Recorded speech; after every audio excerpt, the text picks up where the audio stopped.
ఓం శ్రీ పరమాత్మనే నమః. 10వ దశకము. ఛందస్సు వసంత తిలక. వైకుంఠవర్ధిత బలోథ భవత్ప్రసాదాత్ అంభోజయో నిరసృజత్ కిల జీవదేహాన్ స్నాస్నూని భూర్హమయాని తథా తిరశ్చాం జాతిర్మనుష్య నివహానపి దేవభేదాన్ మిథ్యాగ్రహాస్మి మతిరాగ వికోపభీతిః అజ్ఞానవృత్తిమిది పంచవిధాం సృష్ట్వా ఉద్దామ తామస పదార్థ విధానదూనః తేనే త్వదీయ చరణ స్మరణం విశుద్ధ్యై తావత్ ససర్జ మనసా సనకం సనందం భూయః సనాతన మునిం చ సనత్కుమారం తే సృష్టికర్మణి తేన నియుజ్యమానాః త్వత్పాద భక్తిరసికా జగృహుర్నవానీం తావత్ ప్రకోపముదితం ప్రతిరుంధతోస్య భ్రూమధ్యతో జనిమృడో భవతేకదేశః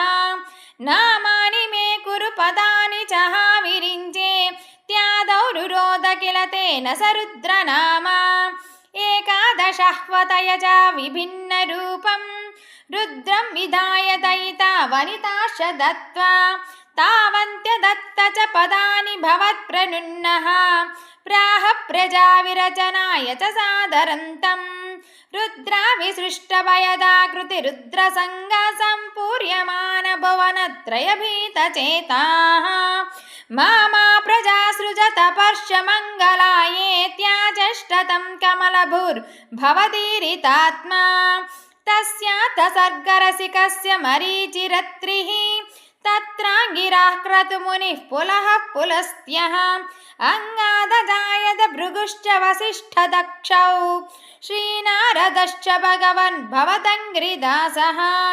ధర్మాధికానభిసృజన్నథ కర్దమం చ వాణిం నిధాయ విధిరంగ చ సంకులోऽభూత్ తద్బోధితైః సనకదక్షముఖైస్తనూజైః ఉద్బోధితశ్చ విరరామ తమో విముంచన్ వేదాన్ పురాణ నివహానపి సర్వ విద్యాః కుర్వన్ నిజానన గణచ్చతురాననోऽసౌ పుత్రేషు తేషు వినిధాయ ససర్గ వృద్ధిం ఆప్నాప్నువంస్తవ పదాంబుజమాశ్రితోऽభూత్ జానన్నుపాయమథ దేహమజో విభజ్య శ్రీపుంసభావమజన్మను తద్వధూభ్యాం తాభ్యాం చ మానుషకులాని వివర్ధయన్స్త్వం గోవింద మారుత పురేష నిరుంధిరోగాన్.